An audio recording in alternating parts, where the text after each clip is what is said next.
भाषा किसे कहते हैं?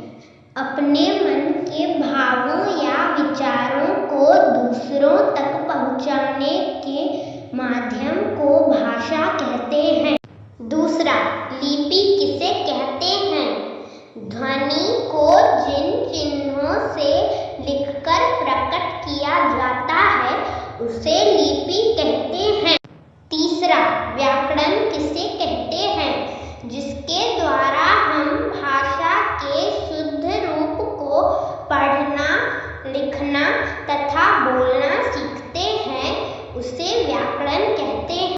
चौथा, वर्ण किसे कहते हैं? सबसे छोटी ध्वनि को वर्ण या अक्षर कहते हैं।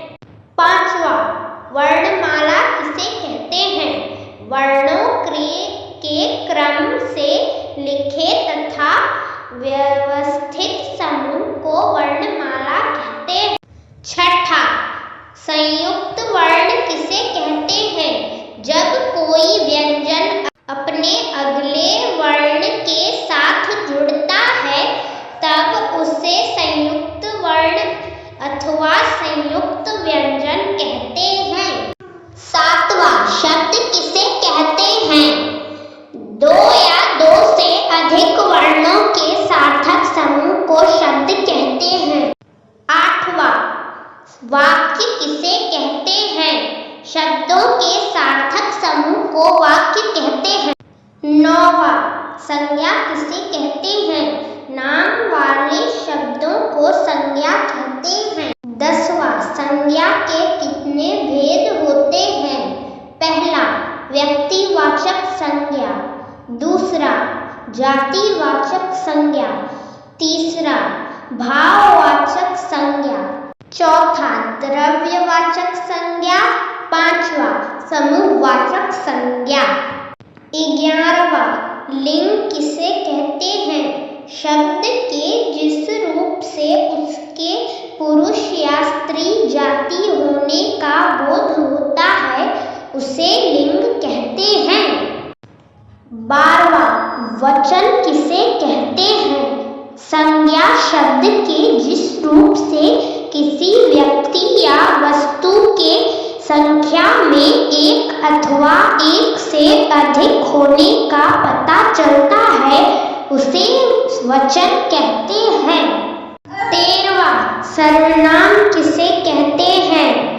जिन शब्दों का प्रयोग नाम यानी संज्ञा शब्दों के स्थान पर किया जाता है उन्हें सर्वनाम कहते हैं। 14वां, क्रिया किसे कहते हैं? जिन शब्दों द्वारा किसी कार्य के करने या होने का पता चलता है उसे क्रिया कहते हैं। 15वां, विशेषण किसे कहते हैं?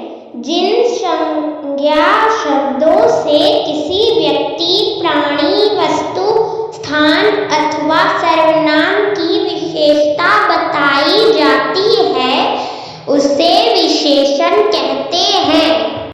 16वां, विलोम शब्द किसे कहते हैं? विपरीत अर्थ बताने वाले शब्दों को विलोम शब्द कहते हैं।